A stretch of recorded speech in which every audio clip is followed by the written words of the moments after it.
Channel को subscribe कीजिए, video को लाइक कीजिए, शेयर कीजिए। बांसवाड़ा डूंगरपुर सांसद कनकमल कटारा ने किया पंडित दीनदयाल उपाध्याय राजकीय चिकित्सालय का निरीक्षण। सांसद ने चिकित्सालय में चल रहे कोरोना वैक्सीनेशन की जानकारी ली। इस अवसर पर चिकित्सा अधिकारी ने बताया कि वर्तमान में चिकित्सालय में 45 प्लस वालों के लिए फर्स्ट डोज उपलब्ध है, परंतु सेकेंड डोज की अवधि 84 दिवस कर दी है, जिससे कुछ परेशानी हो रही है। साथ ही चिकित्सा अधिकारी ने बताया कि हॉस्पिटल में कर्मचारियों की भारी कमी है, जिससे सुविधाएं होते हुए भी उपलब्ध नहीं करा पा रहे हैं। इस दौरान माननीय सांसद महोदय ने ऑक्सीजन प्लांट का भी निरीक्षण किया और ऑक्सीजन सप्लाई की जानकारी ली। इस अवसर पर एकता समाचार ने सांसद से चिकित्सालय में एमडी डॉक्टर तथा गायनिक वार्ड में महिला डॉक्टर की नियुक्ति की मांग की, जिस पर सांसद द्वारा जल्द से जल्द सभी मांगों को पूरा करने का आश्वासन दिया गया। देखिए, सागवाड़ा जो बड़ा हॉस्पिटल है और उसके अंदर अभी जो स्टाफ की कमी है, इसके कारण से यहाँ कोविड के पेशेंटों को इनको टैकल करने में बहुत परेशानी आ रही है।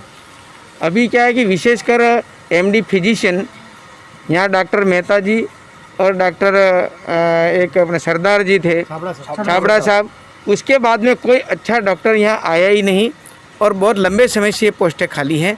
और ये बहुत ज़रूरी है, क्योंकि ऐसे समय में अगर डॉक्टर्स की पोस्टें खाली रहेंगी एमडी फिजिशियन की, तो एक बहुत बड़ी तकलीफ़ वाली बात है।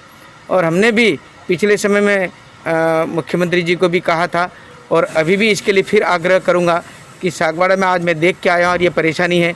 नर्सिंग स्टाफ की भी बहुत कम है, यहाँ पर नर्सिंग स्टाफ भी नहीं है।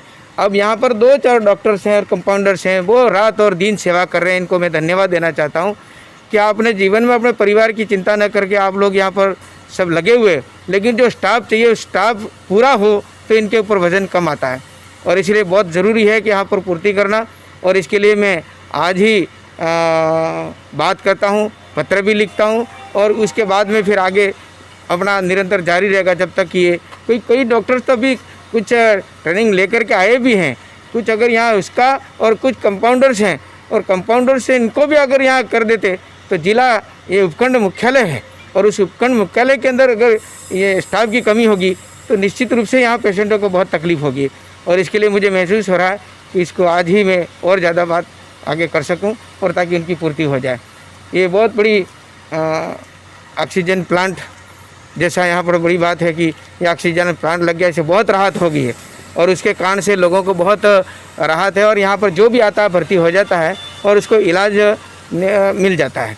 और इसके अलावा यहाँ कुछ और कमी रह जाए तो ज़्यादा ज़रूरत है तो डूंगरपुर को भेजा जाता है और डूंगरपुर में भी व्यवस्था अभी हुई है। सर, गायनिक में भी लेडीज़ की मांग काफ़ी ज़ोरों से चल रही है, क्योंकि बहुत सी ऐसी महिलाएं रहती है जो पुरुष के सामने अपना वस्त्र नहीं उतार सकती है। ये भी हमारे पास सामने आई है, तो इसके लिए भी आप प्रयास कीजिए। ये भी बहुत ज़रूरी है। यहाँ गायनिक के 2-3 डॉक्टर हो गए, लेकिन महिला डॉक्टर्स नहीं हैं, इसकी वजह से बड़ी परेशानी हो रही है।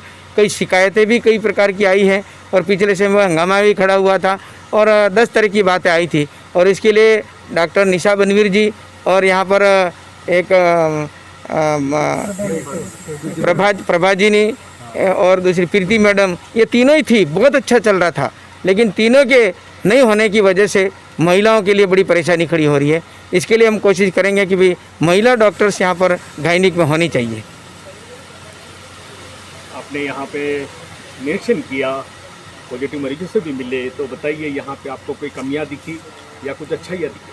कमियाँ तो विशेषकर तो नर्सिंग स्टाफ और डॉक्टर्स एमडी फिजिशियन की है। बाकी तो सरकार की गाइडलाइन के अनुसार ये सेवा दे ही रहे हैं। और ऑक्सीजन प्लांट नहीं था तो इसका ऑक्सीजन प्लांट भी लग गया है। और मेरी तरफ से भी जो एमपी फंड का यहाँ होना चाहिए सागवाड़ा के अंदर 25 अपना ऑक्सीजन कंस्ट्रक्शन और सिलेंडर मैंने इशू किए हैं। और ऐसे ही डूंगरपुर में भी मैंने व्यवस्था की है, सिमलवाड़ा में भी की है। और इसके अलावा बांसवाड़ा ज़िले में 3 प्लांट मैंने ऑक्सीजन के लिए 25-25 लाख और उनके रख रखाव की दृष्टि से 10 लाख और अतिरिक्त मैंने दिया है कुशलगढ़, प्रतापपुर और घाटोल में। और हमारा पीपलकुट जो है इसमें पड़ता है प्रतापगढ़ के अंदर, तो उस एरिया के अंदर भी मैंने व्यवस्था की है। और लोगों को राहत मिलेगा निश्चित रूप से। और अभी भी जैसे कुछ वैक्सीन की बारे में बात मेरे पे ध्यान में आई है कि अभी जो फर्स्ट डोज लग चुका था 45 से प्लस वालों का, इनका जो है 84 डेज हो गया, तो इसके अंदर डेटा में आ नहीं रहा है, बड़ी परेशानी आ रही है। और इसके कारण से तकलीफ आ रही है, लोग बाग आते हैं जाते हैं वापस आते हैं, 3 बार आते हैं जाते हैं जाते हैं, उनकी तकलीफ होती है। उसके लिए भी गाइडलाइन सरकार की आएगी, उसके अनुसार ही ये काम होगा।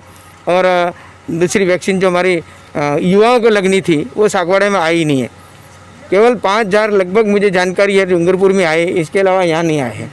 तो उसके लिए भी हम पूरी बात आज रखेंगे। आज मुझे डूंगरपुर भी जाना है और वहाँ पर भी मैं चर्चा करूँगा।